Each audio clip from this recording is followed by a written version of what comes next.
အဲ့တော့အချိန်မှလေသူ့ကိုလေဟိုဘယ်လိုပြောမလဲစိတ်တူတာလည်းမဟုတ်စိတ်ဆိုးတာလည်းမဟုတ်ဒါပေမဲ့သူ့လောက်ရက်ကမမှန်နေဘူးဖြစ်တဲ့ကြောင့်ဆိုင်ရှင်တယောက်နေနေတော့နည်းနည်းတော့စိတ်ကွက်မှာပဲလေနော်အဲ့တော့သူ့ကိုပြောတာနင်းအခု cosmetic ရောင်းချင်တယ် skin care ရောင်းချင်တယ်မလားမရောင်းလည်းမဟုတ်ရောင်းငါနဲ့စီးပွားတူလို့ငါကရန်သူလို့မတတ်မှတ်ဘူးနင်ရောင်းလို့ရတယ်ဘာမှဖြစ်ဘူးဒါပေမဲ့နင်ရောင်းချင်တယ်ဆိုရင်လို့ရှင်တော့နင်ငါစီကအလုံနာလိုက်တော့နင်မဲ့နင်အပြင်စီးပွားရေးလှုပ်လိုက်အဲ့လိုမျိုးပြောတဲ့ခါကျတော့ तू ကဘယ်လိုပြောလဲဆိုတော့အခု तू ရောင်းလာတဲ့အရန်လည်းမမြတ်ပါဘူးတဲ့နည်းနည်းပပပဲအမစီကလာစာ8သိန်းတောင်မှာတဲ့ပို့ပြီးတော့မှဘယ်လိုသူ့အတွက်ချောဆိုင်မှာလောက်မယ်ဆိုရင်လာစာ8သိန်းကသူ့အတွက်သိကြတယ်ကွာအခု तू အပြင်လောက်မယ်ဆိုလို့ရှင်သူ့အတွက်8သိန်းမြက်လားမြက်လားဆိုတာကမသိကြဘူးအဲ့တော့အမဆိုင်မှာပဲ तू ကလောက်မယ်တဲ့တနေ့စာချုပ်ထပ်ချုပ်ပြီးအမဆိုင်မှာပဲလောက်မယ်ပေါ့နော်အဲ့တော့ तू ဒီအလုပ်ကို तू ဆက်မလုပ်တော့ပါဘူးတဲ့ဒါမဲ့တဲ့ तू တဲ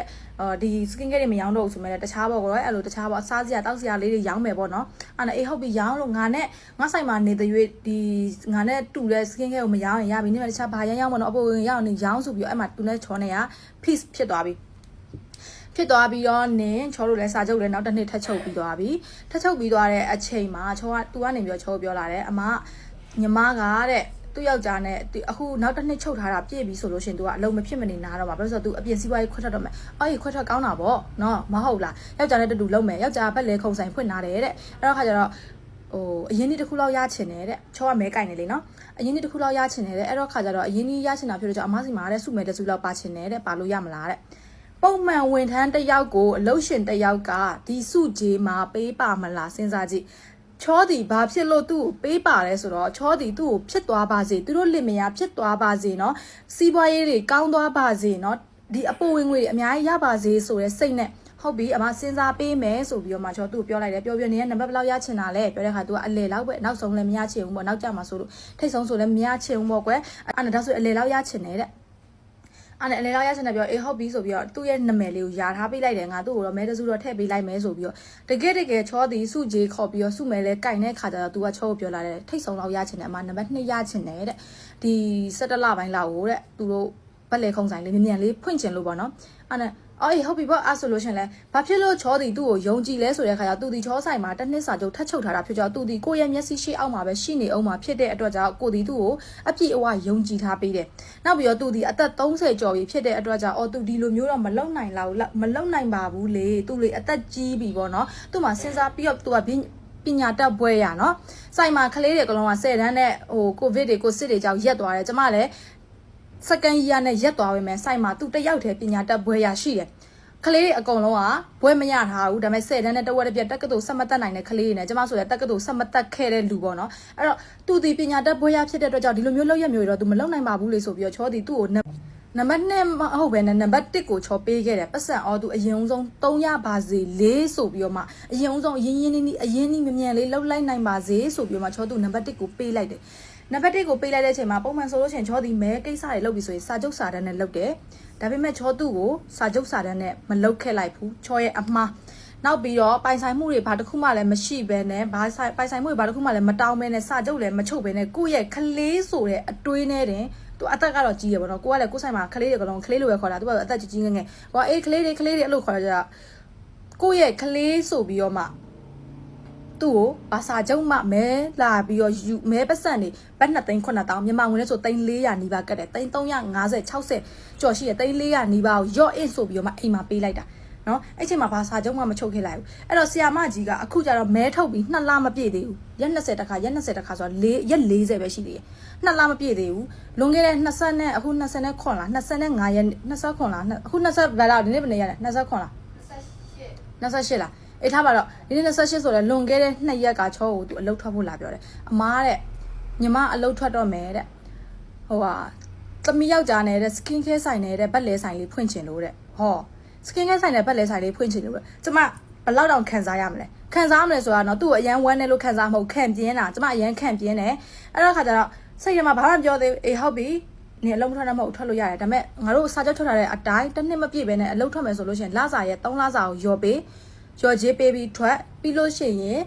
ဒီမဲပစံပေါ့နော်မဲပစံနဲ့ငါတစ်လုံးတစ်ခဲတဲ့ပေးထားတဲ့ဘတ်2သိန်း9000နဲ့တစုစာ2000ထည့်ပြီးသွားဆိုတော့ဘတ်2သိန်းခွဲပို့တယ်အဲ့ဘတ်2သိန်းခွဲကိုငါ့ကိုမဲဘိုးငွေပြန်အန်းခဲ့အဲ့လိုပြောပြီးတော့ပြောလိုက်တဲ့ခါကျ तू ကမဲဘိုးငွေကို तू ပြန်မအန်းနိုင်ဘူးပတ်စံမရှိတော့ဘူးတဲ့အရင်နေ့လှုပ်စားဖို့တဲ့အကလုံးပစ္စည်းတွေဝယ်လိုက်ပြီတဲ့အဲ့ဒါနဲ့ အေးဟုတ်ပြီပစ္စည်းတွေဝယ်လိုက်ပြီဆိုလို့ရှိရင်နင်ကဘာဖြစ်လို့နော်ဒီအလုံးမှာစာချုပ်မပြည့်သေးပဲနဲ့ငါ့ကိုအလုံးထွက်မယ်လို့ပြောတာလဲဆိုတဲ့ခါကျတော့ဒါတော့သူ့ပါဇက်ပေါ့နော်ဘယ်သူနဲ့ဝန်ထမ်းချင်းချင်းမတည့်တာတော့သူယောဂဖြစ်နေတာတော့ဘာလို့ညာတော့ဒါသူ့ရဲ့စင်ကျင်ပေါ့နော်အဲ့တော့သူအဲ့လိုမျိုးတွေပြောပြီးတော့ကျမတို့တွေကြောက်ကစားတွေဖြစ်ကြတယ်စကားတွေအခြေတင်တွေဖြစ်ကြတယ်သူယောက်ျားဘက်ကလည်းအမျိုးတွေခေါ်လာကျမလည်းကျမဘက်ကအမေတွေနဲ့မိဘတွေနဲ့ဒီပတ်စံသူ့ကိုထုတ်ပေးထားတဲ့300ကျော်400နီးပါးကိုကျမတို့ပြန်ရဖို့အရေးကိုကျမတို့စကားတွေအခြေတင်ဖြစ်ကြတယ်ရုံရောက်ခက်ရောက်တွေဖြစ်ကြတယ်ပေါ့နော်အဲ့လိုမျိုးဖြစ်ကြတဲ့အချိန်မှာရက်ွက်လူကြီးကနေပြီးတော့မှလည်းဟုတ်ပြီဒီမဲကိစ္စကိုတယောက်ယောက်ကတော့ဂျားတွေကနေအာမခံပေးလိုက်ဥမာပေါ့နော်သူ့ရဲ့အမျိုးလားသူ့ရဲ့အမျိုးဆိုတော့အာမခံပေးလိုက်သူတကယ်လို့လိန်ပြေးသွားတယ်ဆိုလို့ရှင်တော့မှသူ့ရဲ့အမျိုးတယောက်ယောက်ကအာမခံပြီးတော့ဆက်ထည့်ပေးလိုက်ပြီးတော့မဲကိစ္စကကြတော့သူကလည်းတစုပဲထည့်ရသေးတယ်ပြီးတော့သူထည့်တဲ့ချိန်မှာလည်းရက်မှန်တာဖြစ်တဲ့ကြောင့်သူ့ကိုမဲစည်းကမ်းအတိုင်းပဲမဲရော်ခိုင်းလို့တော့အဆင်မပြေဘူးဒီပုံမှန်တိုင်းဆက်ထည့်ပေးလိုက်လို့ရက်ွက်လူကြီးဥက္ကဋ္ဌကလည်းအဲ့လိုမျိုးပြောတာဖြစ်တဲ့ကြောင့်ကျွန်မအဲ့စကားကိုလက်ခံလိုက်တယ်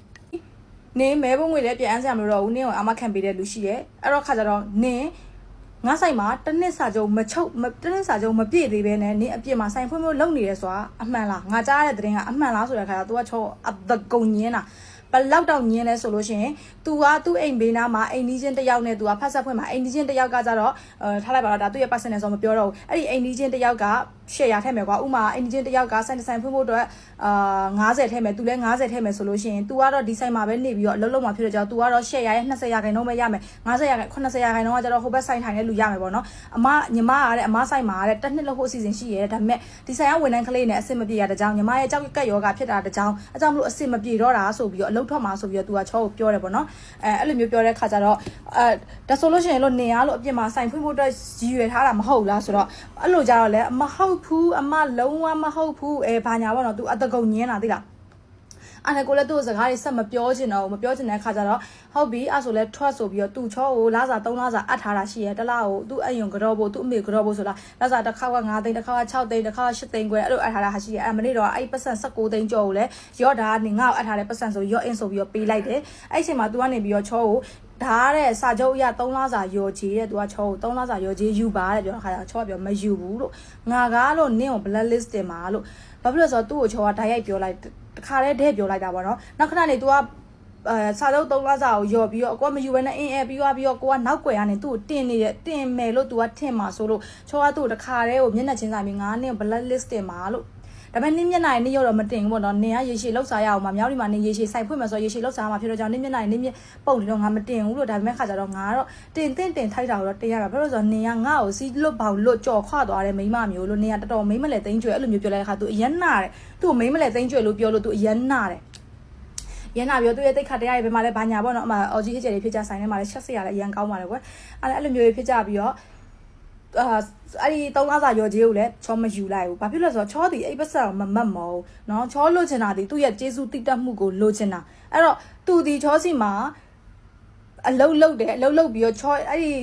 9လ10လလောက်မှာချောရဲ့ customer ကိုလူတယ်အဲ့တစ်ချက်ကိုလည်းချောခွင့်လွတ်ပေးလိုက်တယ်ခွင့်လွတ်ပေးပြီးတော့သူအရင်နီးလို့ခြင်းနဲ့ဆိုင်ဖွင့်ခြင်းနဲ့ပြောလို့ချောပတ်စံထုတ်ပေးလိုက်တယ်ဒါကို तू ကတနစ်စာချုပ်မပြည့်သေးဘဲနဲ့ချောပေးတဲ့ပတ်စံနဲ့တစ်ဖက်နေရာမှာတစ်ဖက်မှာအပြစ်မှာအရင်နီးလုတ်ပြီးတော့မှချောဆိုင်ရနေစာချုပ်မပြည့်သေးဘဲနဲ့ထွက်မယ်ဆိုတဲ့ခါကျကျမအနေနဲ့တော်တော်ကိုပြောမဆို तू ခေါင်းပေါ်ချိတက်ပါတဲ့ပုံစံမျိုးပေါ့နော်အဲ့တော့ရပြီနင်သွားလိုက်တော့ဆိုပြီးတော့မနေ့တော့ပြီးသွားတဲ့ခါကျတော့ချောကစာစီပြီးတော့သူ့ကိုတင်လိုက်တယ်ပေါ့နော်Facebook မှာတက်ကြည့်လိုက် Facebook မှာဆိုလို့ရှိရင်ချောတင်ထားတယ်အောက်မှာတက်သေးလည်းအများကြီးရှိရပေါ့နော်အဲ့တော့